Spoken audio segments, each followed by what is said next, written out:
First of all, I want to say that I think, first of all, it is a privilege for every deputy who's elected to this Dáil Éireann to represent our fellow Irish men and women.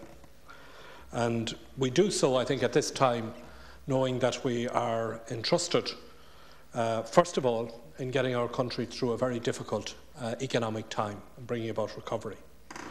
But secondly, I think we are also entrusted to lay the foundations for the future of this country, to forge a modern, fair, compassionate, democratic society, a country that reflects the best of ourselves and a legacy that we can be proud of. Those of us who have been elected to the 31st Dáil find ourselves seeing out the closing years of Ireland's first century of independence. They have been difficult years of late, but this is also a moment in our history for renewal. It is an opportunity to ask ourselves not just what went wrong, but what we can do better. What do we want our next century of independence to look like? And what are the values that will underpin our laws and the institutions that will shape our politics? When my party first proposed the holding of a constitutional convention in April 2010, it was in that spirit of renewal. There is much in the Constitution of 1937 that has served us well, but we must also acknowledge now that there are many for whom it has served less well, particularly, I would say, the nation's children. The Constitution that we have was a document of the 1930s for the 1930s. It was a time when one church was considered to hold a special position. Women were considered to be second-class citizens. Irish society today would in many ways be unrecognisable to the original drafters of the 1937 Constitution. The liberalisation of our laws, almost universal acknowledgement of a person's right to a private life, equal rights for women, the fact that 17% of our population were born outside the state, the more personal role of religion in people's lives, all of these have transformed Ireland. And indeed, the pace of change in social attitudes in Ireland has consistently outpaced the laws that we have governing them. The Constitutional Convention is an opportunity to examine how we as a people want to respond to these changes in our society in a way that is measured, fair and compassionate. It is also a historic opportunity to take an independent look at our electoral system and to ask how well does it now serve our democracy. These are no small tasks, but it is right that the Constitution, which belongs to the people, should be open to deliberative and thoughtful consideration by the people. What we are proposing here tonight is radical. The process that we are proposing is truly radical. We are proposing a mechanism which has not been done in this country before for the consideration of our Constitution. A mechanism which invites that 2/3 of the membership of this Constitutional Convention will be drawn at random from the citizens of our country, those who are on our electoral register. It has never been the case before that the Parliament of this country exercised such a vote of confidence and trust in the citizens of this people that we invite them to take part in a constitutional convention to consider what the future of our constitution should be and what it should look like. And I think we need to reflect, and sometimes when we engage in oppositionist politics here in this House, I think that sometimes members can be blinded to what is real and radical change that we are effecting here this evening. We are establishing a constitutional convention in which the individual citizens of this country will be the majority part of that convention to consider the issues of our constitution.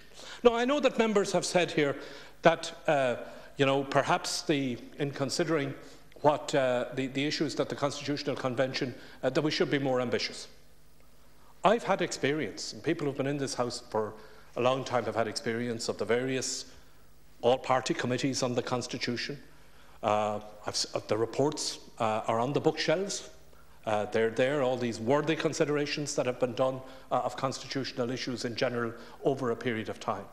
What we have decided to do here is to give to the Constitutional Convention a mandate to examine specific issues in our Constitution, to report on those specific issues within 12 months, and also that the government itself is then required to respond to that report within a period of 4 months. And of course, it's not confined to the issues that are listed in the motion here, because the Constitutional Convention itself will be enabled to recommend additional matters that are to be considered for change in our Constitution. And as Deputy White said in his contribution, these are no small matters.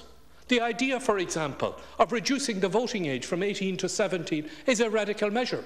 I remember campaigning for the right to vote at 18. I remember being denied it when the then government chose to hold the election before those who were entitled as a result of the change in the Constitution went on the electoral register. Reducing the voting age is no small issue.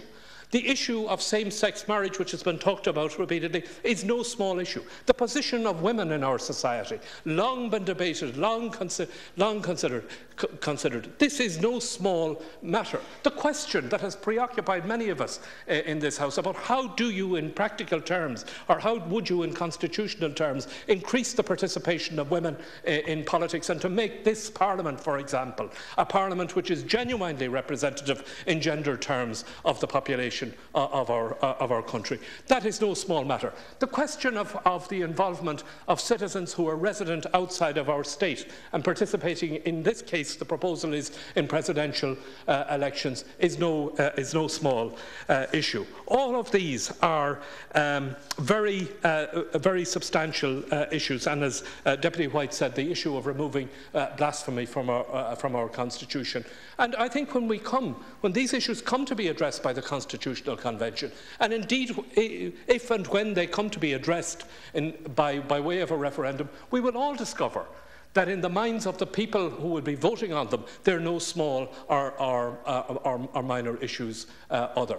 The process of change has to be done step by step. Sometimes when you approach an issue like a constitution and you say, well, let's consider it all, let's do it all together. Sometimes you attempt to change everything, you change nothing. This is a proposal where the government has committed itself to having a constitutional convention. It's being established, as we said it would, with the two-thirds participation of individual citizens, and it has been given a mandate to go through these issues one by one and to examine them and to recommend on them. The issue of participation of civil society. Of course, civil society and interest groups and representative bodies, and it's quite clear from the terms of the motion and the way that the Constitutional Convention is being set up, will have a role and will be involved in this process, because this is going to be a process of dialogue and of discussion. But the Constitution belongs to the citizens. The Constitution belongs to the people.